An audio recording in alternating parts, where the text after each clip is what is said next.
So, hi, this is the channel you need to know. This is the Telegram group you have to join. जिसमें हम आपको सारी PDF, सारे practice sheets, जो हमने एक नई चीज़ स्टार्ट की है, daily practice sheet of different units like research aptitude की मैंने कल शेयर की हुई है, तो उसको आपको करना है, उसका स्कोर बताना है। बहुत ही सिस्टमेटिकली तरीके से वो डिज़ाइन की जा रही हैं आपके लिए और आपको उनके आंसर्स देने हैं। ठीक है, तो ये है, आप लोगों को ज्वाइन करना है। आई होप आप लोग कर लेंगे और चीज़ें जान पाएंगे। अब हम चल रहे हैं मार्क्सिज्म पे। जैसे कि हमने डे 13 में मार्क्सिज्म का बेसिक पार्ट कवर कर लिया था, जिसमें हमने जाना था कि क्या क्या चीज़ें हैं, क्यों आया मार्क्सिज्म। मार्क्सिज्म इज़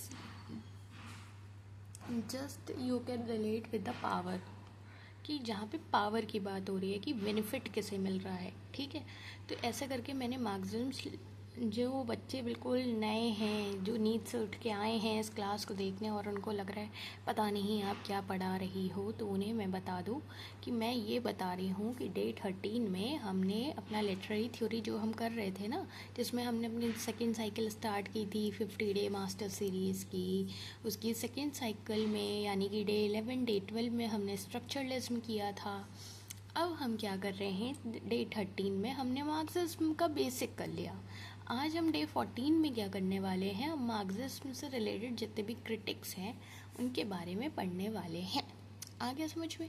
हो गया कन्फ्यूजन? तो चलो, अब अच्छे बच्चों की तरह कॉपी निकाल लो और पेन निकाल लो, जो जो कह रहे हैं वो लिखते रहना, क्योंकि ये सारा PYQ फोकस कंटेंट है, जिसमें आपको कीवर्ड्स ही कीवर्ड्स मिल रहे हैं, मतलब हर एक लाइन इंपॉर्टेंट है। ठीक है, और क्योंकि बहुत ज़्यादा थ्योरी नहीं दे रहे हैं हम मार्क्सिज्म में। जैसे कि मैं कह रही हूँ कि इसमें आपको पावर रिलेटेड चीज़ें याद रखनी है कि कौन किससे बेनिफिट ले रहा है, किसको मिल रहा है ना। इसमें हमने दो देखे थे मेन फिगर, कार्ल मार्क्स और फ्रेडरिक एंजल्स, जिनका हमने वर्क देखा था, उनकी सारे रिलेटेड चीज़ें देखी थी कि क्या क्या इम्पॉर्टेंट है, उन्होंने क्या क्या किया। ये बेल्चेक वाला एग्जाम्पल मैंने कहा था कि बहुत पूछा जाता है, तो इसके बारे में जिन्होंने नहीं पढ़ा तो बताओ, मैं पिछली क्लास में भी डांटा, इस क्लास में भी डांटूँ क्लास के शुरू होते ही? सही नहीं है ना। चलो बताओ कौन कौन पढ़ के आया है। देखो, एक बात है कि जो आपको बताया जा रहा है वो आप करते रहोगे तो आपको ज़्यादा फ़ायदा होगा। जैसे डॉक्टर आपको दवाई देता है, लेकिन दवाई के साथ में कुछ परहेज़ करने को कहता है कि चावल मत खाओ या फिर ठंडा पानी मत पियो, तो वो परहेज़ आप मानोगे तो दवा का असर ज़्यादा होगा। वैसे ही मैं आपको कंटेंट तो प्रॉपर बहुत अच्छा प्रोवाइड कर रही हूँ, बट आप जो आपको परहेज़ बताया जा रहा है, जो आपको tips and tricks and traps बताए जा रहे हैं, वो अगर आप फॉलो नहीं कर रहे हो तो you are at your loss. ठीक, बेस सुपर स्ट्रक्चर की हमने बात की थी, जो भी मार्क्सिस्ट के मेन कॉन्सेप्ट्स थे उनके बारे में। बेस सुपर स्ट्रक्चर हमने क्या कहा था कि बेस, जो फाउंडेशन बेस, इकोनॉमिक बेस होता है, और उसमें ऊपर सुपर स्ट्रक्चर होता है जो बेस ही डिफाइन करता है एक जगह की law, politics, religion, art, literature, education, philosophy. ये सारी चीज़ें हमने बहुत ही अच्छे से की थी, है ना। देख रहे हो कैसे हाईलाइट कर करके मैंने सारी चीज़ें एक एक करके पढ़ाया हुआ है। आइडियोलॉजी हो गया, क्लास स्ट्रगल बताया था कि कैसे कैपिटलिस्ट क्लास और वर्किंग क्लास में डिफरेंस था, सारी चीज़ें थी।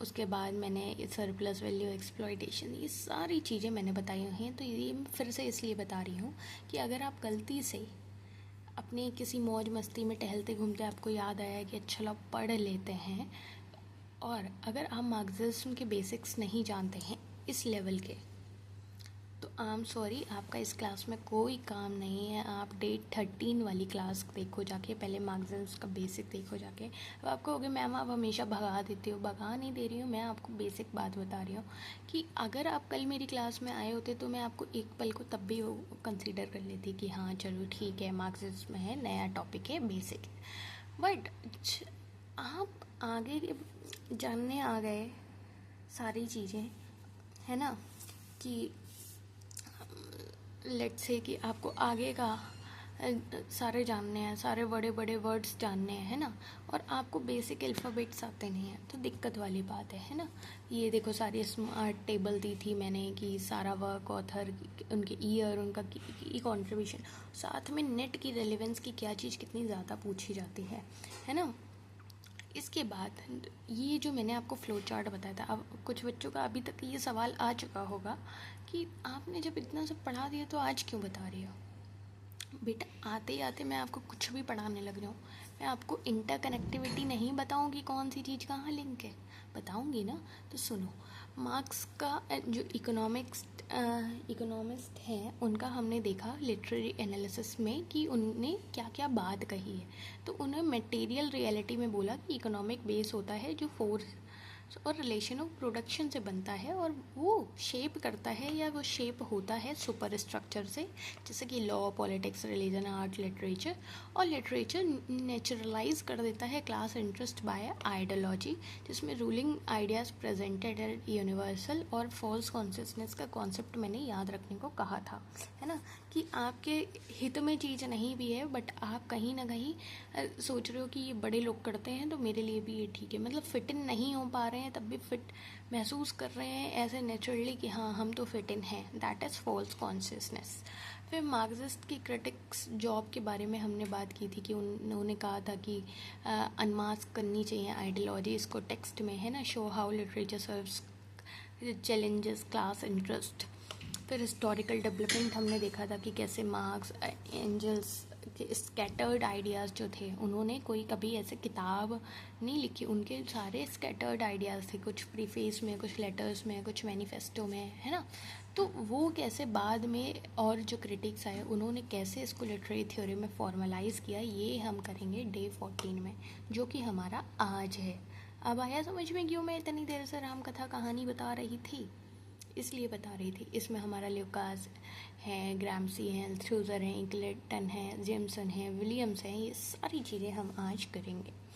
इसके बाद जिनको नहीं मालूम उनको ये भी एक बार नज़राना दिखा दूँ कि आज की क्लास में भी मैं यही सारी चीज़ें ऐसे ही बताऊँगी, हाई यील्ड पॉइंट्स पे बताऊँगी, तो लास्ट तक रुकने की ज़रूरत है। और ये जो क्वेश्चंस हैं, ये क्वेश्चंस आप समझ लो जैसे कि आपको दवा दी गई है ना, और आपने दवा खा ली, अब उसका आराम है या नहीं है तो वो आप थर्मोमीटर से बुखार नापोगे ना कि अब बचा है नहीं बचा है। तो बस ये सवालात जब आप करोगे तब आपको समझ आ जाएगा कि आज का लेक्चर आपके दिमाग में कितना आया है, कितने परसेंट नहीं है। तो ये क्वेश्चंस आपको करने थे, आपने नहीं किए तो आपकी वो है दिक्कत, मेरी नहीं है ना। कॉमन ट्रैप्स मैंने बताए थे, कहाँ कहाँ बच्चे फंसते हैं, एग्जामिनर के फेवरेट क्वेश्चन और क्विक रिवीजन बॉक्स, सारी चीज़ें मैं प्रोवाइड करती हूँ। और अब हम आते हैं मार्क्सिस्ट क्रिटिक्स पे, ये पता नहीं कहाँ से क्या मिस्टेक हुई है, but the thing is we have to solve it out. ये 3 नहीं है, एक मिनट रुको,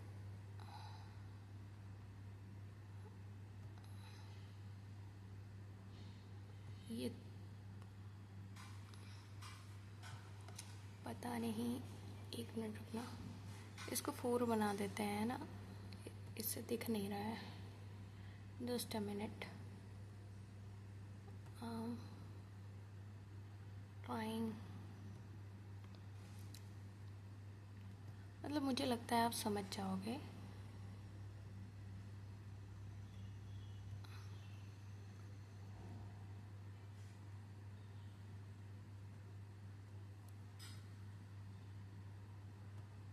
चलो इसमें टाइम वेस्ट नहीं करते हैं, आप समझ जाना ये डे 14 है ना कि डे 13, ठीक। ये हो गया है बस थोड़ा सा मिस्टेक, ये 4 है,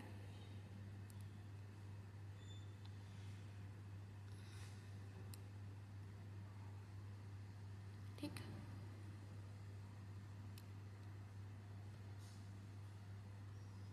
अब मुझे लगता है इतना ठीक है आपको बताने के लिए, आप समझ जाओगे।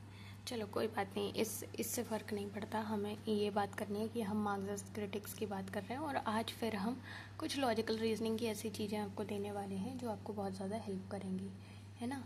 चलो इसके बाद मैं आपको बताऊं, पेपर 1 में भी हम कवर कर रहे हैं, in case you are missing it, do join.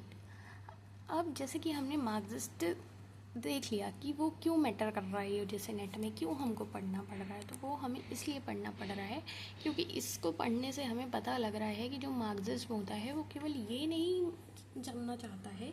देखो लिटरेरी थ्योरी क्या है, आप देखते हो जैसे मैं आपका थोड़ा सा कन्फ्यूज़न ठीक करना चाहूँगी, रुको पहले तो मैं एंगल ठीक कर दूँ।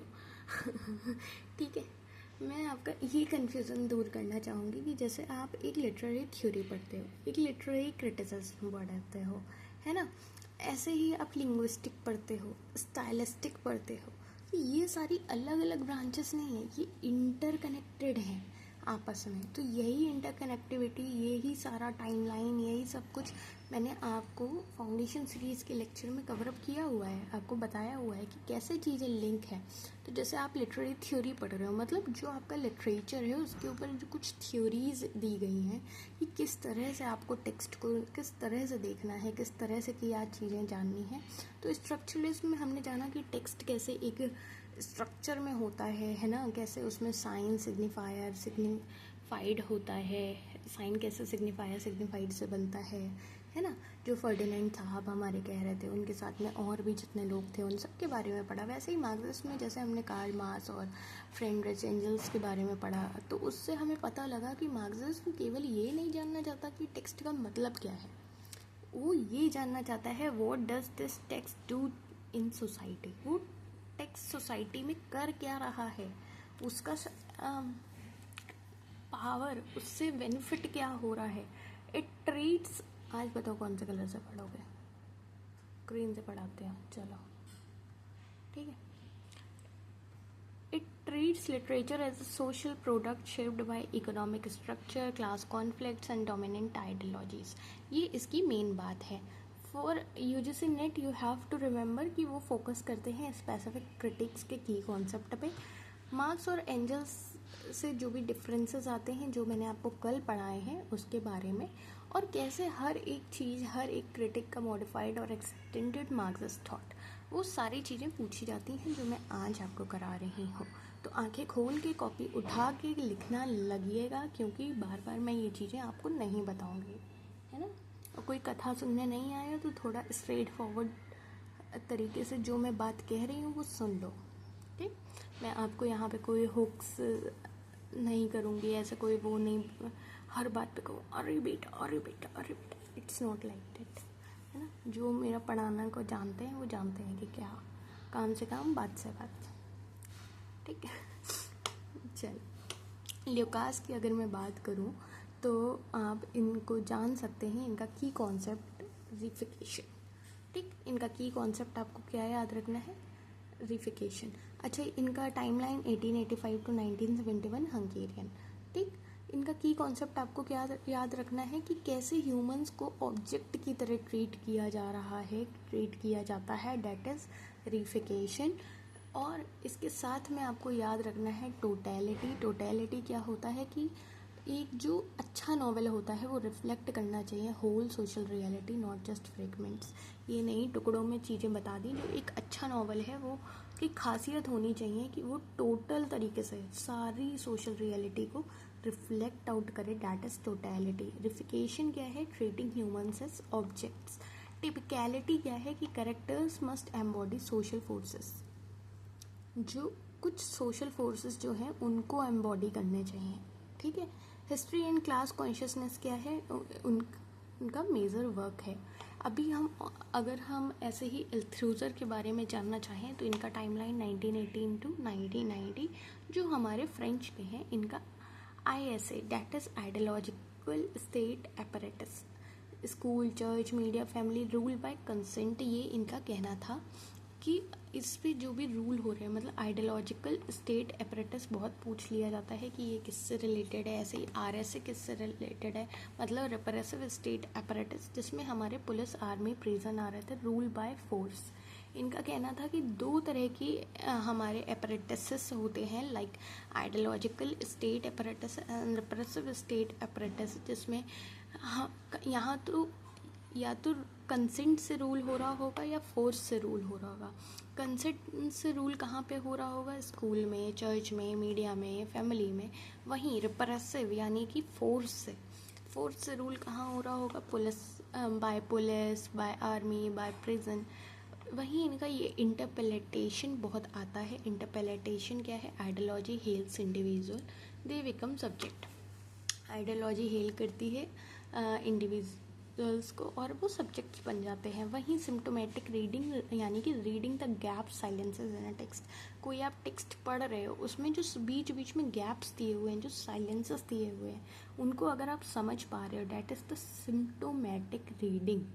आई थिंक आपको ये चीज़ें समझ आ रही होंगी। हमने ल्यूकास और अल्थ्यूजर के बारे में जान लिया। अगर हम इनकी और बात करें तो इनका टर्म आपको कौन कौन से याद रखने हैं? Totality, रिफिकेशन and टिपिकैलिटी। टिपिकैलिटी क्या है कि कैरेक्टर को, सोशल फोर्सेस को एम्बॉडी करना है। टोटैलिटी क्या है कि टोटली तरीके से होल सोशल स्टेटस को आपको रिफ्लेक्ट करना है, उसके इश्यूज को केवल रियलिटी को रिफ्लेक्ट करना है, ऐसे टुकड़ों में नहीं करना है, ठीक है। और रिफिकेशन अभी मैंने आपको क्या बताया? Treating humans as objects. इनका क्या है? Praises critical realism, rejects modernism as subjective and fragmented. ये क्रिटिकल रियलिज्म को प्रेज करते थे और मॉडर्निज्म को रिजेक्ट करते थे, क्योंकि उनका कहना था कि मॉडर्निज्म इज सब्जेक्टेड और फ्रेगमेंटेड। अब जो बच्चे मॉडर्निज्म नहीं जान रहे हैं या मॉडर्निज्म के की पोइट्स नहीं जान रहे हैं, की वर्क्स नहीं जान रहे हैं, तो बेटा आपको मैं बता दूं, इसीलिए मैंने साइकिल 1 में आपको पूरा ब्रिटिश लिटरेचर पहले एक एक एरा एक एक दिन में कराई है। क्यों कराई है? इसीलिए कराई है। अगर नहीं की है तो अभी भी दिन है। अगर JRF या आप सीरियस हो तो आप वो साइकिल 1 से स्टार्ट करो, that would be more better. और सबसे पहले तो एलिजाबेथन एज ही कराई है मैंने, है ना।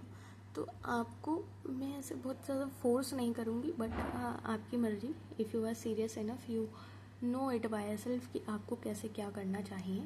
आपको अगर कोई चीज़ें सीरीज़ में कायदे से कराई जा रही हैं तो आपको भी कायदे से ही करनी चाहिए। लेकिन अगर आप उड़ते पंछी परिंदे हो कि कभी मन कर गया कुछ करने का, एक क्लास देख लेते हैं, नाम कर लेते हैं, तो आप देखो आराम से देखो, कुछ भी देखो, है ना। चीज़ें बुरी लग सकती हैं क्योंकि सच्चाई है। अल्थ्यूजर की वहीं इन्होंने रीथिंक किया बेस सुपर स्ट्रक्चर को, और इन्होंने कहा कि super structure has the relative autonomy, और इनके वर्क्स हैं for marks, Lenin and philosophy. अगर मैं बात करूं, मैं कह रही थी ना कि कार्ल मार्क्स और फ्रेडरिच एंजल्स के वर्क को आगे कैसे ट्रांसफॉर्म किया है आगे वाले लिटरेरी क्रिटिक्स ने एक लिटरेरी थ्योरी में, वो यहीं से शुरुआत है कि अल्थ्यूजर ने इनका बेस सुपर स्ट्रक्चर पे रीथिंक किया, और इनका मानना था कि super structure has a relative autonomy. इनके वर्क मुझे लगता है आप याद रखेंगे। अगली अगर मैं बात करूं, ग्रामशी, एंटोनियो ग्रामशी 1891 टू 1937, जो इटालियन है। इनका जो ये मेन टर्म है hegemony. Hegemony is ruling class dominates bye consent not by force. आप किसी को कंट्रोल तो कर रहे हो, डोमिनेट तो कर रहे हो, बट बाय कंसेंट, फोर्स से नहीं, है ना। That is hegemony. और ये डायरेक्टली पूछ लेते हैं कि हेजेमनी किससे रिलेटेड है, या हेजेमनी का जो की कॉन्सेप्ट है वो किससे रिलेटेड। इसलिए मैं कह रही हूँ कि जितना इसमें लिखा है ये सारा मेन है, इनमें आपको एक एक लाइन भी नहीं छोड़नी है, क्योंकि मैं आपको थ्योरी नहीं, मैं आपको PY की फोकस्ड कंटेंट देती हूँ। और जैसे कि अगर आप चैनल से जुड़े हो तो आप जानते हो कि मेरा मोटिव है कि स्टडी वाइजली नॉट ब्लाइंडली, कि मोटी मोटी किताबें बस पढ़े जा रहे हैं और चीज़ें हो नहीं रही हैं। PY करने बैठ रहे हैं तो कुछ समझ ही नहीं आ रहा है, क्योंकि आप कहानी इतनी देख ले रहे हो कि आप मेन चीज़ें भूल जा रहे हो, है ना। तो गहराई में जाओ, बट ऐसे जाओ कि आपको मेन चीज़ें पता हो जो आपके एग्ज़ाम में आनी है ना। और शायद इसीलिए मेरा पर्पज़ रहा है इस चैनल को शुरू करने का, कि मैं आपको वो चीज़ें प्रोवाइड कर पाऊँ जो आपको असल में काम आनी है। लिमिटेड टाइम में मैक्सिमम एफर्ट हम कैसे लगा सकते हैं, मैक्सिमम बेनिफिट हम कैसे निकाल सकते हैं स्मार्ट स्ट्रेटेजी से। That's the main motive of this channel, ठीक। तो एंटोनियो ग्रामशी का अगर मैं कहूँ कि हेजेमनी आपको याद रखना है। इनका काउंटर हेजेमनी भी है, मतलब subordinate class can create their own culture, ठीक। ऑर्गेनिक इंटेलेक्चुअल्स क्या है? ऑर्गेनिक इंटेलेक्चुअल्स मतलब intellectuals who represent class interest to organically. ऐसे इंटेलेक्चुअल्स जो क्लास इंटरेस्ट को ऑर्गेनिकली रिप्रेजेंट कर रहे हैं, that the organic intellectuals. Traditional intellectuals क्या हैं? जो ओल्ड ऑर्डर को सर्व कर रहे हैं, मतलब ऐसे इंटरेस्ट जो रिप्रेजेंट कर रहे हैं क्लास इंटरेस्ट को, ऑर्गेनिकली चीज़ें समझ रहे हैं, है ना, that's the organic intellectuals. But traditional क्या है, वो पुराने जो भी ऑर्डर चल रहे हैं उन्हीं को सर्व कर रहे हैं, उन्हीं पे मान रहे हैं। वहीं civil society side of hegemonic structure और वर्क है इनका प्रेजेंट नोटबुक्स, जो याद रखना, और अगर ये नहीं पढ़ा है तो ये पढ़ लेना, क्योंकि इट इज़ इम्पॉर्टेंट। कुछ नहीं तो समरी जान लेना, बट पढ़ लेना। टेरी इग्लेटन की अगर मैं बात करूँ तो इनका 1943 ब्रिटिश है ये। तो इनके most literary of the Marxist critics applies the theory to text directly. इनका मानना था कि जो ज़्यादातर जो लिटरेरी है मार्क्सिस्ट क्रिटिक्स, है ना, most literary of the Marxist critics apply theory to text directly, theory लगा दे रहे हैं डायरेक्टली, है ना। ऐसे इनका जो वर्क है मार्क्सिज्म एंड लिटरेरी क्रिटिसिज्म में, ये की प्राइमर है, ये बहुत इम्पॉर्टेंट है। अगर आपने नहीं पढ़ा है तो आपको पढ़ना है। ऐसे ही लिटरेरी थ्योरी का जो इंट्रोडक्शन, ये भी आपको पढ़ना है, जो एक एक्सेसिबल सर्वे आप मान सकते हैं, the ideology of the aesthetic. की आइडिया इनका ये था कि literature is not mayor reflection, it produces ideology.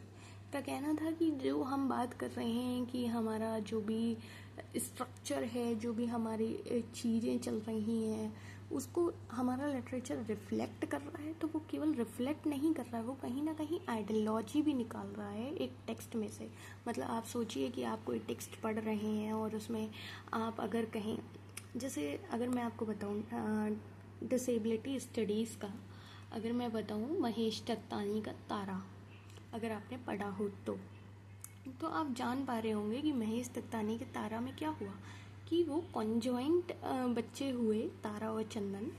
मतलब मैं बीच में आपको कहानी इसलिए बता रही हूँ सब समझ पाओ कैसे। तो उसमें तारा और चंदन हुए, तो उसमें डॉक्टर कंजॉइंट है, ठीक। तो उनमें डॉक्टर का कहना ये था कि तारा हैज़ मोर लाइफ चांसेस, तारा के पास लाइफ चांसेस ज़्यादा हैं चंदन से, बट मतलब क्योंकि अलग अलग करना है तो कुछ ना कुछ कोई ना कोई तो डिसेबल होना ही है ना।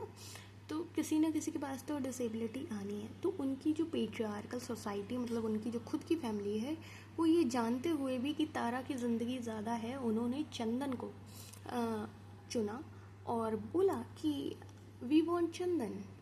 तो क्या हुआ, इस वजह से चंदन, जो भी सर्जरी हुई, जो भी चीज़ें हुई, वो चंदन तो बचा, लेकिन तारा डिसेबल हो गई। तारा का पैर नहीं रहा, है ना, तारा का पैर नहीं रहा। और साथ में जिसकी लाइफ चांसेस ज़्यादा थे, उसने इस प्रकार स्ट्रगल किया कि वो बहुत ही अर्ली एज में ही उसकी डेथ हो गई। तो डैट शोज़ कि वो पेट्रियार्कल माइंडसेट रिफ्लेक्ट कर रहा है, लेकिन उसके साथ साथ एक आइडियोलॉजी भी प्रोड्यूस कर रहा है। जो रीडर उसको पढ़ रहा है, उसके दिमाग में आ रहा है कि यहाँ पे पेट्रियार्कल माइंडसेट नहीं लगना चाहिए था, यहाँ पे लड़का लड़की का भेदभाव नहीं होना चाहिए था। टेक्निकली जिसको ज़्यादा लाइफ चांसेस थे उसको चांस देने चाहिए थे। इससे चंदन भी गिल्ट में रहा, but that's the patriarchal mindset कि लड़का लड़का लड़का चाहिए, है ना। तो इनका वही कहना है कि लिटरेचर केवल रिफ्लेक्ट नहीं कर रहा है, वो आइडियोलॉजी भी प्रोड्यूस कर रहा है ना। इंसान को पढ़ के वो चीज़ लगती है कि हाँ ये होना चाहिए था, ऐसा होना चाहिए, ये गलत हुआ, समझ रहे हो। जैसे आप अगर सती प्रथा के बारे में पढ़ें तो आपको वो पढ़ के लगता है कि बताओ ऐसा कैसे हो सकता है, ऐसा क्यों किया जा रहा था, समझ रहे हो, वो वाली चीज़। तो ऐसे ऐसे थोड़ी थोड़ी चीज़ें आप रिलेट करके समझते रहोगे, आपको आता रहेगा। Influenced by Althusser and Macherey. अगर मैं अगली बात करूं तो अगले हमारे पास हैं फ्रेडरिक जेम्सन, जो 1934 बॉर्न है, अमेरिकन है। और इनका जो वर्क है पॉलिटिकल अनकॉन्शियस 1981 का, इसमें इन्होंने एक ही लाइन आपको कोट याद रखना है, ऑलवेज हिस्टोरिसाइज। जैसे आप रोमेंटिसाइज समझते हो ना, कि चीज़ों को रोमेंटिसाइज करो, लाइफ को रोमेंटिसाइज करो, दैट्स हाउ समथिंग लाइक कि इनका जो पॉलिटिकल अनकॉन्शियस है उसमें आपको मैसेज मिल रहा है, ऑलवेज हिस्टोरिसाइज, ठीक।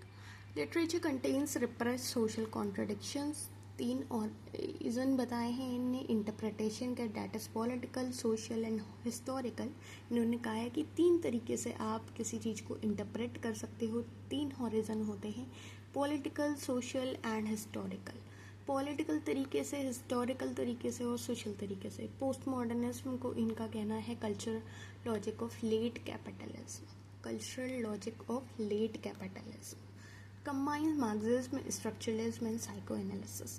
मार्क्सिज्म में हम पावर देख रहे हैं, स्ट्रक्चरलिज्म में हम स्ट्रक्चर देख रहे हैं और साइको एनालिसिस में हम कहीं ना कहीं साइकोलॉजी देख रहे हैं कि एनालाइज कर रहे हैं कि कैसे साइकोलॉजिकली कोई टेक्स्ट में क्या क्या इफ़ेक्ट आते हैं, वो भी हम आगे पढ़ेंगे। ठीक है, तो फ्रेडरिक जेम्सन का आपको ये चीज़ें मेन याद रखनी है, और जितनी भी यहाँ इस बॉक्स में चीज़ें लिखी हैं, जितनी भी है ना, सारी इम्पोर्टेंट है, इनमें से एक भी लाइन नहीं कटनी है। If you want this PDF you can comment down, else I have decided कि मैं आपको DPPs देना स्टार्ट कर रही हूँ।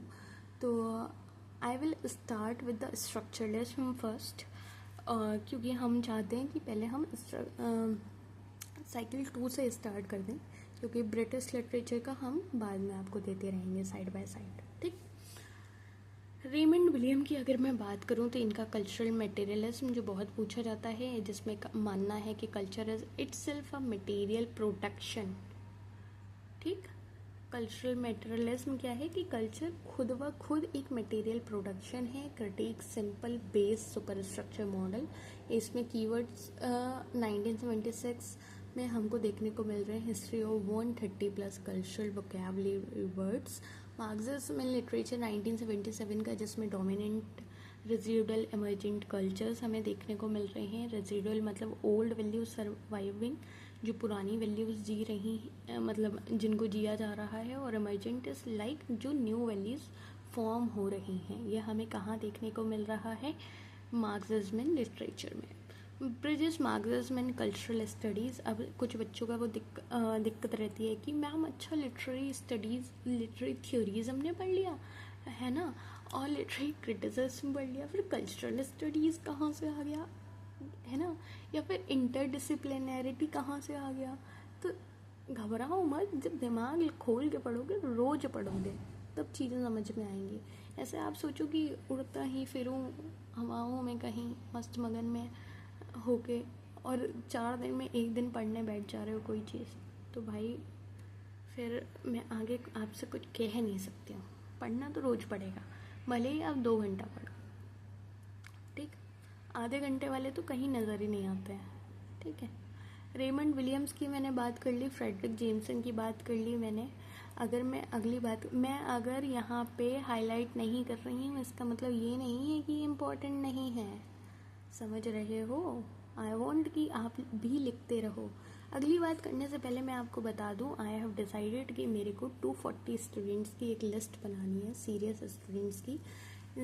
जो कैसे डिसाइड किए जाएंगे, वो ऐसे डिसाइड किए जाएंगे कि आपका एक्टिव पार्टिसिपेशन क्या है, आपका एक्टिव पार्टिसिपेशन कितना है, चाहे वो DPPs में हो, चाहे वो जितनी बातें मैं आपके क्लास के बीच में पूछ रही हूँ उसके सवालात के आंसर्स में हो, चाहे मैं जो आपको डेली क्वेश्चंस दे रही हूँ उनके आंसर्स हों। तो वो सारे क्वेश्चंस आप कमेंट बॉक्स में आंसर करोगे तो वो मुझे अपने आप पता लग जाएगा कि कौन सीरियस है कौन नहीं है, और आप कितना कंसिस्टेंट हो। ये सारी बातें मायने रख रही हैं उन 240 बच्चों की लिस्ट में आने के लिए, और वो 240 सीरियस एस्पिरेंट्स जो होंगे, मैं लिस्ट तैयार ही कर रही हूँ, है ना। तो आप भी अगले हो सकते हैं उस लिस्ट में, आपका भी अगला नंबर हो सकता है, but the thing is we want active participation, and the thing is कि आपको कंसिस्टेंट रहना पड़ेगा, और उन बच्चों को स्पेशली कुछ चीज़ें प्रोवाइड की जाएंगी। उसके साथ साथ कुछ 2 स्पेशल चीज़ें मैंने एज अ गिफ्ट सोचा हुआ है, तो we will give that also. Okay, Walter Benjamin की अगर मैं बात करूं, आप भी हो सकते हैं उन 240 बच्चों में, क्योंकि I have decided a very small number I think, but let's see कि आप उसमें आते हैं नहीं आते हैं। हम इस नंबर को बढ़ाने की तो बाद में सोचेंगे, पहले हम ये देखते हैं कि आप सीरियस हैं कि नहीं हैं। अगर हम आपको वेल डिज़र्व्ड मानेंगे कि हाँ भाई आप वेल डिज़र्व्ड हैं, तो we will surely providing things. ठीक है, इसके साथ में अगर मैं बात करूँ तो just a minute, I think कुछ तो हुआ है, कुछ तो हो रहा है ना।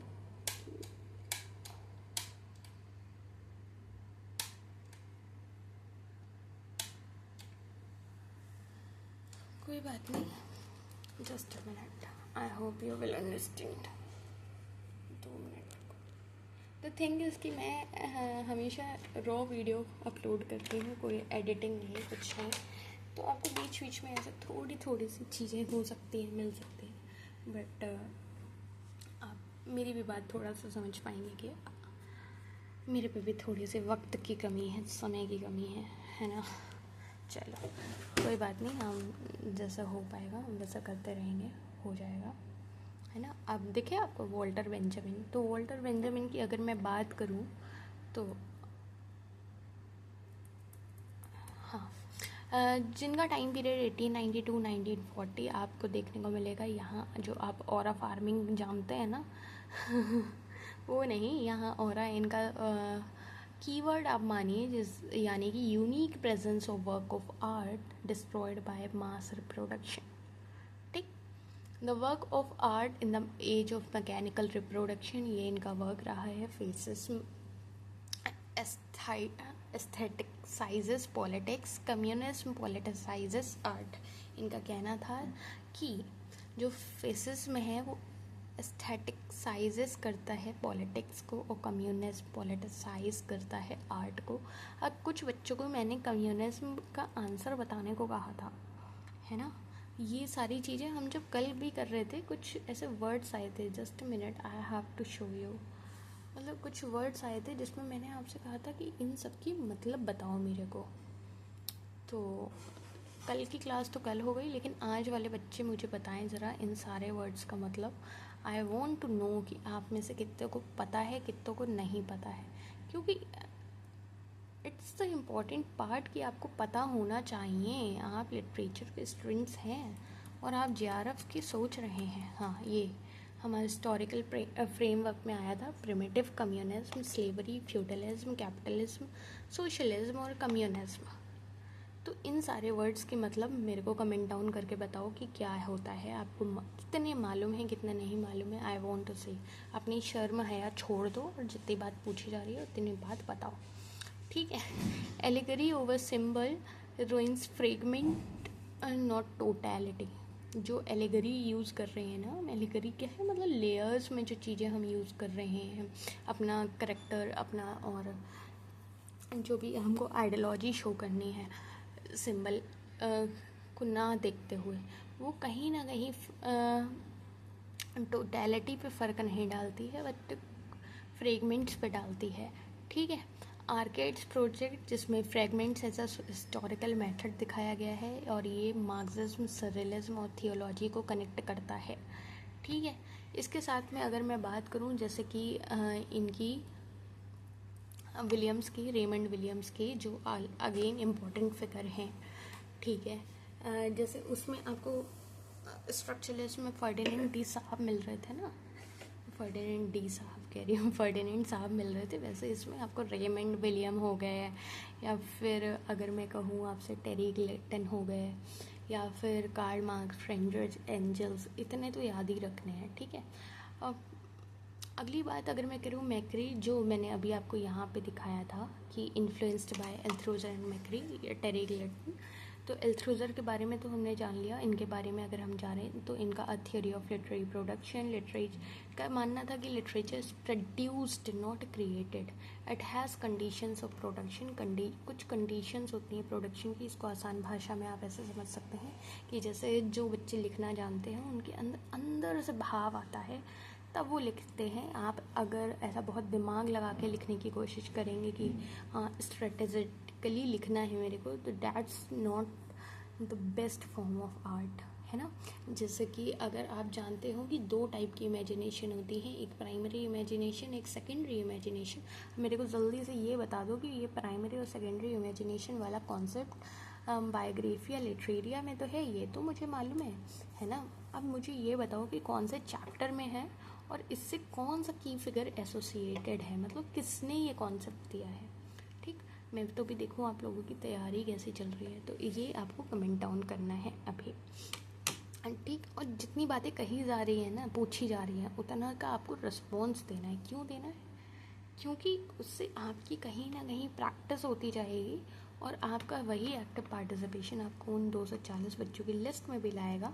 अगर आपके लिए वो 240 बच्चों की लिस्ट में आना इम्पोर्टेंट नहीं है, तो आपके लिए इतना तो इम्पोर्टेंट होगा कि चीज़ें आपके लिए रिवाइज होती जाएँ, है ना।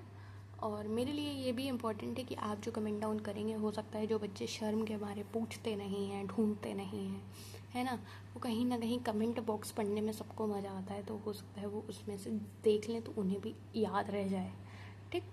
तो literature is produce not created, it has conditions of production. वहीं इन्होंने गैप्स इन साइलेंस की बात की थी कि what text can not say is as what it says, what a text cannot say is as important as what it says। जो बीच बीच में gaps होती हैं, साइलेंसेस होती हैं, उससे हमें पता लग जाता है कि असली सिंबलिज्म क्या आ रहा है, असली बात क्या आ रही है ना। तो एक टेक्स्ट क्या नहीं कह रहा है, उससे ज़्यादा ज़रूरी ये है कि वो टेक्स्ट उन गैप्स और साइलेंसेस की मदद से क्या कह रहा है। Influenced by Althusser symptomatic reading. Symptomatic reading क्या था? अभी अल्थ्रूजर का मैंने बताया था कि कोई चीज़ पढ़ते पढ़ते पढ़ते पढ़ते आपको वो एहसास हो जाए कि ऐसा नहीं ऐसा, ऐसा नहीं ऐसा। अब जिनको बिल्कुल नया लग रहा है कि क्या पढ़ा दिया आपने, आपने क्या पढ़ा दिया, आपने क्या पढ़ा दिया, आपने ये पढ़ाया है कि सिम्टोमेटिक रीडिंग क्या होता है? Read the gaps and silences in a text. जो आप गैप्स एंड साइलेंसेस को पढ़ रहे हैं एक चीज़ में, that is the symptomatic reading. और उसी पे इन्होंने अपनी बात रखी और कहा, ठीक। अगली बार, text is internally contradictory, contains what ideology must repress. Internally contradictory होता है टेक्स्ट, और ये कहीं ना कहीं कंटेन करता है जो आइडियोलॉजी रिप्रेस कर रही होती है, ठीक। अब कुछ की कॉन्सेप्ट्स हैं, कुछ अगेन समराइज वे में आपको चीज़ें दी गई हुई हैं। Gramsci, Althusser, Lukacs, Eagleton, Jameson, Raymond William, Benjamin और मेकर। इनका सारा की कॉन्सेप्ट जो आपको याद रखना है, ये टेबुलर फॉर्म में दिया गया है, की वर्क दिया गया है और नेट की फ्रिक्वेंसी पूछी दी गई है। तो इतना आपको याद रखना है। जैसे मैंने आपसे कहा, हेजेमनी डायरेक्टली पूछ लेते हैं कि किन से रिलेटेड है और बच्चे अटक जाते हैं, तो आपको याद रखना है ना। फ्लो चार्ट, अब मैं आपको बताऊं, जैसे मैंने वही आपसे कहा कि मार्क्स, एंजल्स, ये इतना मैंने आपको बताया था ना। इन्होंने बेस सुपर स्ट्रक्चर दिया और इनका कहना था कि लिटरेचर क्या है? Reflection of ideology. वहीं लुकास ने चैलेंज किया और उन्होंने कहा कि केवल मेयर रिफ्लेक्शन नहीं है। बात को समझना, इनका कहना था, मार्क्स और एंजल्स का कहना था कि बेस सुपर स्ट्रक्चर हमारा इकोनॉमिक बेस ऐसी चीज़ें होती हैं जिसमें literature as a reflection of ideology होता है। बट ल्यूकास जो आए हमारे पास, उन्होंने चैलेंज किया, उन्होंने कहा सिर्फ रिफ्लेक्शन नहीं है, वो टोटलिटी और रियलिज्म है। जो ग्रेट नॉवल है उसमें मिरर होना चाहिए टोटल सोशल रियलिटी, फ्रेगमेंट्स में नहीं होना चाहिए, टोटली होना चाहिए और रियल बात होनी चाहिए। तो उन्होंने कहा रिफ्लेक्शन नहीं, सच्चाई उभर के आनी चाहिए। पर ये नहीं कि थोड़ी सी झलक दिखा दी फ्रेगमेंट्स में, टोटल बात निकल के आनी चाहिए। डैट इज ल्यूकास का टोटली प्लस रियलिज्म। ये देख रहे हो फ्लो चार्ट, इतने कीमती फ्लो चार्ट है ना जो आपको मिल रहे हैं, आप अहमियत समझिए, समझ रहे हैं और कंसिस्टेंट रहिए। अभी मेरे थोड़े बीच में तबीयत काफ़ी ही ख़राब चल रही है, तो इसलिए आपका लेक्चर ऊपर नीचे टाइमिंग में आ पा रहा है, बट द थिंग इज़ कि आएगा, आता रहेगा, ठीक है। तो आप जिस दिन थोड़ा लेट हो गया लेक्चर, तो उस दिन आप अपना थोड़ा सा बैकलॉग पढ़ लो, है ना। बट ये मत सोचना कि आया नहीं तो आएगा ही नहीं, आएगा, ठीक। ग्रामशी ने उसमें ऐड किया कंसेंट बेस्ड डोमिनेशन। जैसे आपको यहाँ पे समझ में आ गया, एक मिनट, यहाँ पे आपको समझ में आ गया मार्क्स एंड एंजल्स का लॉ। थोड़ा सा जूम कर देती हूँ अगर आपको नहीं दिख रहा है। हाँ, मार्क्स एंड एंजल्स का आपको समझ में आ गया कि बेस सुपर स्ट्रक्चर, और उसमें उन्होंने कहा कि जो लिटरेचर है वो रिफ्लेक्शन ऑफ आइडियोलॉजी है। वहीं पे जो लुकास थे उन्होंने चैलेंज कर दिया और कहा कि कोई केवल रिफ्लेक्शन नहीं है, ग्रेट नॉवल का काम होना चाहिए कि वो टोटलिटी और रियलिज्म को इंक्लूड कर रहा हो और पूरी तरीके से सोशल रियलिटी को शो कर रहा हो। वहीं पे जो ग्रामशी आए, एंटोनियो ग्रामशी, उन्होंने कंसेंट बेस्ड डोमिनेशन ऐड कर दिया और इन्होंने कहा कि हेजेमनी इज़ लाइक कि controlled by consent not force. तो इसमें आपको कल्चरल साइड देखने को मिली आइडियोलॉजिकल स्ट्रक्चर की। और फिर अल्थ्यूज़र है, उन्होंने कहा कि सुपर स्ट्रक्चर रिलेटिव ऑटोनॉमी है, जिसमें आपको ISA RSA और इंटरप्रिटेशन देखने को मिला, जिसमें आपको पता लगा कि subject is constructed by ideology. फिर क्योंकि इनसे कौन आगे बढ़े, मैक्रे, उन्होंने इनकी बात को आगे बढ़ाते हुए गैप्स एंड साइलेंसेस पे फोकस किया और टेक्स्ट एनालिसिस पे जोर दिया। अभी इनको कौन सा इनका मेथड अच्छा लगा था, सिम्टोमेटिक रीडिंग अच्छा लगा था, जिसमें वो गैप्स एंड साइलेंस पढ़ रहे थे। अब सोचो, जो बच्चे बिल्कुल नई दुनिया में खोए हुए हैं, अब ये चीज़ मैं आपको शुरू के 5 ही मिनट में तो नहीं समझा सकती थी, इसलिए मुझे ये पूरा पढ़ाना था, है ना। और जो 5 मिनट में जज करके बैठ गए होंगे, चले गए होंगे, उनका लॉस हो गया होगा। और जो यहाँ तक रुके हैं वो ऐसे ही याद रखो कि हर लेक्चर में हम आपको सारी चीज़ें एक तरीके से समझाते हैं, तो आपको पेशेंस के साथ बैठना है, ठीक। तो जैसे कि मैंने आपको अलग अलग पहले पढ़ा दिया, ठीक, इनका अलग खासियत, इनकी खासियत अलग, सबकी अलग अलग खासियत मैंने पढ़ा दी, ठीक। सबका क्या क्या कहना है, सारी बातें मैंने पढ़ा दी। उसके बाद मैं आपको एक टेबल भी दे दी कि भाई देखो, इनकी ये बातें इतनी इतनी पूछी जाती हैं, ऐसे ऐसी हैं, ठीक। उसके बाद मैं आपको पूरी कनेक्टिविटी बता रही हूँ कि कैसे मार्क्सिस्ट लिटरेरी क्रिटिसिज्म डेवलप हुआ। तो अभी आपको अल्थ्यूज़र तक समझ में आ गया ना। फिर हम मैक्रे का जो गैप्स एंड साइलेंस वाली बात कर रहे थे कि लिटरेचर प्रोड्यूस्ड होता है, क्रिएट नहीं किया जाता है ना। इस बात पे आ गए गैप्स एंड साइलेंस में। फिर और बाद में जितने डेवलपमेंट हुए, उन्होंने अदर डिसिप्लिन्स को मर्ज किया, लाइक एग्लेटन का ideology of aesthetic applied to Marxism to text, applied Marxism to text, text पे कैसे मार्क्सिज्म अप्लाई कर रहे हैं, that is the ideology of aesthetic. Jameson का पॉलिटिकल अनकॉन्शियसनेस, जिसमें मार्क्सिज्म और साइको एनालिसिस देखने को मिला। रेमंड विलियम का कल्चरल मटेरियलिज्म, जिससे हमें कल्चरल स्टडीज़ मिली। आई थिंक इसके बाद आपको कुछ और समझने की ज़रूरत नहीं है, आपका ये मार्क्सिज्म पूरा हो रहा है। लिटरेरी थ्योरीज में must known points for exam ये हैं कि आपको याद रखना है कि ये ग्रामशी की हेजेमनी, ये डायरेक्ट पूछ लिया जाता है बेटा, और इसलिए मैं बार बार लिख रही हूँ।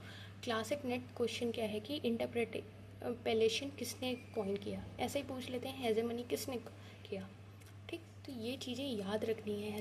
ऑलवेज हिस्टोरिसाइज, जेम्सन का मोटो, ये किसकी ओपनिंग लाइन है, पॉलिटिकल अनकॉन्शियस, ये हाई यील्ड कोड्स हैं। ये सारी इंपॉर्टेंट चीज़ें हैं जो आपको याद रखनी है। अगली बात अगर मैं कहूँ, बेंजामिन का ऑरा, मैक्रे का गैप्स एंड साइलेंस, ल्यूकास का रिजेक्टेड मॉडर्निज्म, है ना, जिसमें जॉयस काफ्का, अब फ्रेंड्स काफ्का का मेटामॉर्फोसिस आपने पढ़ा ही होगा, अगर नहीं पढ़ा है तो पढ़ लेना, है ना। Raymond William, dominant residual emerging three coexisting cultural forms at any historical movement.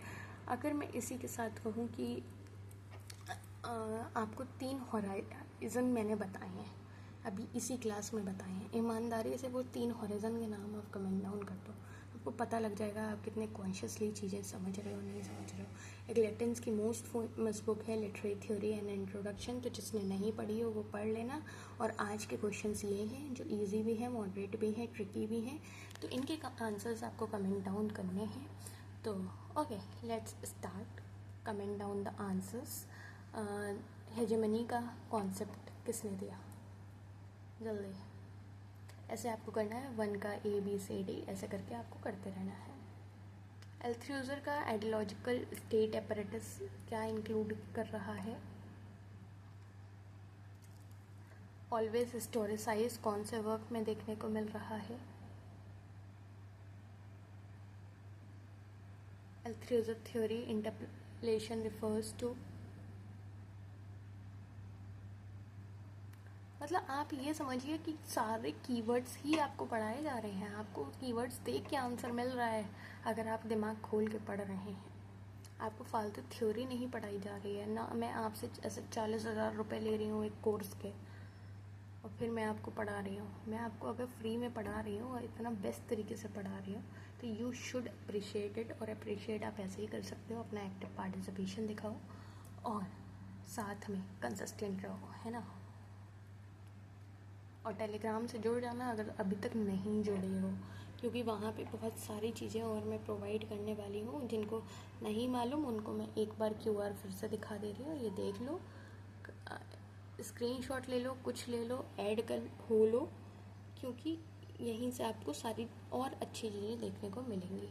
Raymond William का कल्चरल मटेरियलिज्म क्या बेस्ट डिस्क्राइब कर रहा है, ये देखो। इतने ऐसे और लंबे लंबे क्वेश्चंस आ जाते हैं, तभी आप लोग डर जाते हो। ये आंसर्स आपको करने हैं। Walter Benjamin argues that in the age of mechanical reproduction the work of art loses its. अब अगर आपको कीवर्ड्स भी याद होंगे ना तो आप कर लोगे।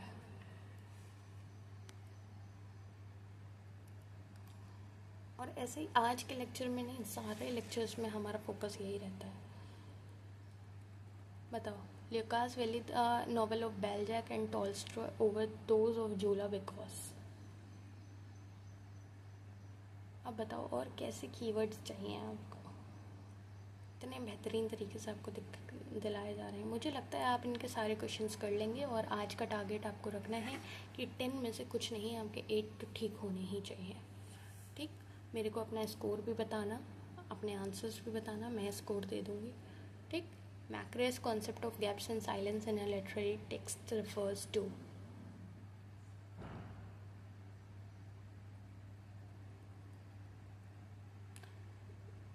कौन से सही से हैं बताओ। ऐसे ही क्वेश्चंस आते हैं बेटा।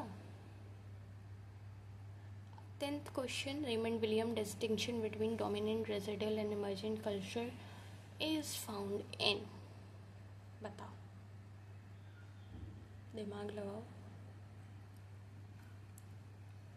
आंसर्स हम आपको नहीं बताने वाले हैं, इनके आंसर्स आपको कमेंट डाउन करने हैं, क्योंकि मैंने इस लेवल का आपको पढ़ाया है कि आप इसके आंसर्स कमेंट डाउन कर पाओ, है ना। एग्ज़ाम फोकस इनसाइडर स्ट्रेटेजी आपको दी जाए तो आपके पास ये है, ढूंढ, इनके बीच में मत फंसना। ये कुछ चीज़ें हैं, देख लेना, काम आएंगी। ये हो क्यों नहीं रहा है, जस्ट अ मिनट।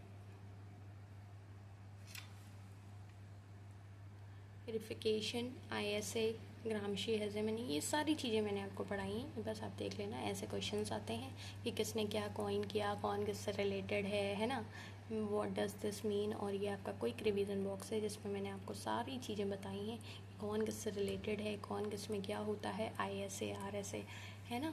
ये सारी चीज़ें आपको याद रखनी है। और इसी के साथ आपका कंप्लीट हो रहा है मार्क्सिज्म और लेक्चर पेपर 1 में। हम आज लॉजिकल रीजनिंग का हमारा लास्ट लेक्चर है, तो आई होप आप वो सारी चीज़ें भी कर पाएंगे और करेंगे। और साथ में मैंने ये प्रैक्टिस शीट आपको दी हुई है रिसर्च एप्टीट्यूड की पेपर 1 की, जिसको आपको मिल जाएगी टेलीग्राम पे। जो आपको करना है, जाके देख रहे हो कितना बेहतरीन तरीके से डिज़ाइन करके दी गई है, आपको ये करनी है। और इसके भी आंसर आपको अपना स्कोर कमेंट डाउन करना है, इसके आंसर्स आपको वहीं पे दिए हुए हैं। ठीक है, so that's all the dose you need. Study wisely, not blindly. ठीक है, इसी के साथ आज की क्लास समाप्त हुई। हम मिलते हैं आपसे नए क्लास में नए तरीके से। और बस चीज़ें करते रहो, समझते रहो, अपनी बातें बताते रहो, हम समझाते रहेंगे, है ना। That's all for today. कल हम आ रहे हैं एक नए टॉपिक के साथ, एक नई लिटरेरी थ्योरी के साथ। कि आप क्या गेस कर सकते हो? चलो गेस करके बताओ कल हमारा क्या टॉपिक हो सकता है। ठीक है, और कल से हम ICT भी स्टार्ट करेंगे पेपर 1 में। तो इन केस कोई भूला भटका है, जैसे लग रहा है कि पेपर 1 में मेरा बहुत छूट गया, तो ICT नई यूनिट है जहाँ से आप पकड़ के चल सकते हो मेरा हाथ। और ICT is also one of the important unit, जिससे अब बहुत आ रहा है, जिसका बहुत ज़्यादा वेटेज बढ़ गया है, तो आपको वो नज़रअंदाज नहीं करनी है। तो अगर चैनल से नहीं जुड़े हो, इस चैनल से जुड़ जाना है। इससे सब्सक्राइब कर लेना, अपने दोस्तों को बता देना कि उनका भी भला हो जाए, है ना। चलो, that's all for today, see you in the next class.